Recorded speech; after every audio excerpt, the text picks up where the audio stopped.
Alright, hello everybody, what is happening? Welcome back to another video. So today's video we're going to be talking about Raul de Tomas, Mr. RDT, the man at Rayo Vallecano. But before I get into that, I just want to start off the video by saying thank you guys all so much for all the support, for all the comments that come in, for all the support. Basically, sometimes I think these videos are futile, sometimes I think that the content is not good enough.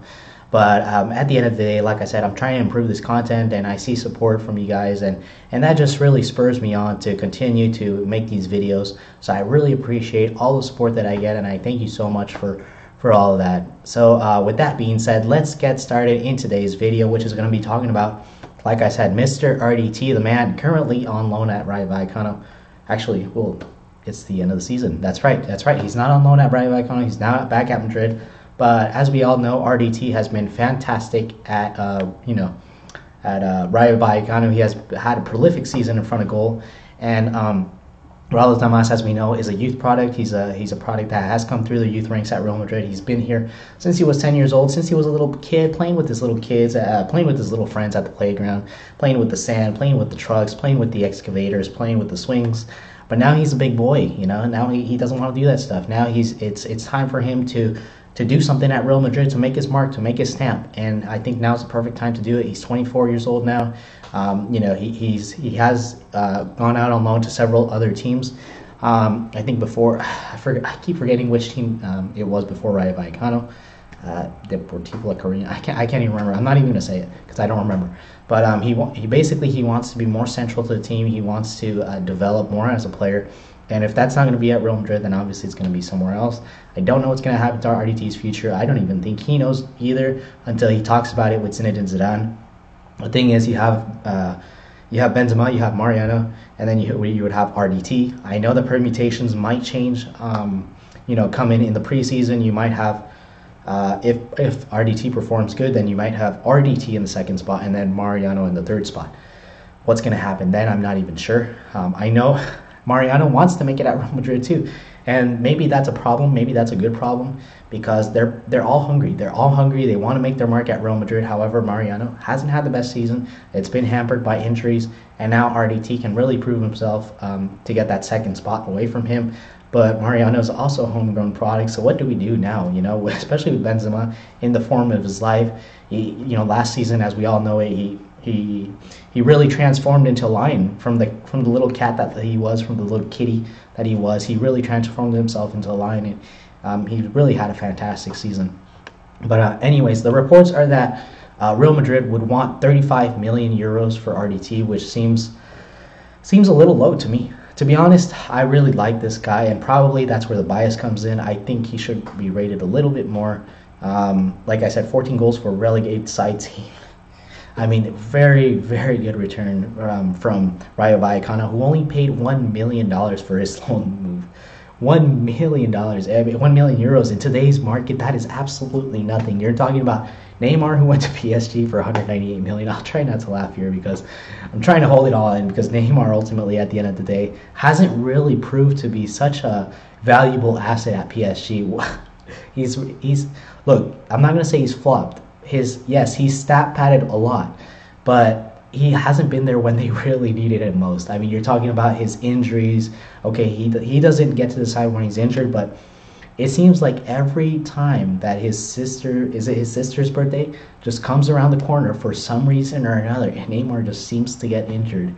And I don't know what's going on with that whole situation, but Neymar, at the end of the day, he's just a little diva. He's too much diva for Real Madrid. I would never want him near the team. He's a Brazilian, ultimately, that could have made it big, but really, at the end of the day, didn't make it. He wanted to, his egotistical self came out, and he wanted to move to a team where he could prove that. But dude, you can't prove that if all you're going to do is stat pad and not be there when the team really needs you. That's really what it comes down to. But anyways, let's get back to RDT. So 14 goals in all competition for 32 appearances, for Rayo Vallecano this season. There was interest throughout Europe for Raul de Tomas. Benfica were planning a 12 million euro offer to sign him. Now seems unlikely. 12 million euros. I mean, get out of here. Pocket change. Get out of here. 12 million euros it's not quite enough. Real Betis, Valencia were also interested. Valencia might have the fund. Real Betis, I don't think they have the funds. They made a lot of transfers last season. They got a lot of deals done. I don't think they would have the necessary money for this season. But Valencia could be one that's a little worrying, that might be willing to acquire the services of Raul de Tomas. They might be looking to acquire the services of Mariano. Mariano has been linked to them a little bit, so you just never know. You don't know what's going to happen in this transfer window. Raul de Tomas, he wants to make it at Madrid. He's reiterated that time and time again that he wants to make it here at this club. It's just now we have 3 strikers on that position, and it's going to be interesting going into preseason, just seeing the permutations that Zinedine Zidane will have kind of put in the team, and who knows what's going to happen. Who really knows? I don't even know what's going to happen. At the end of the day, it's very, very, very difficult situation.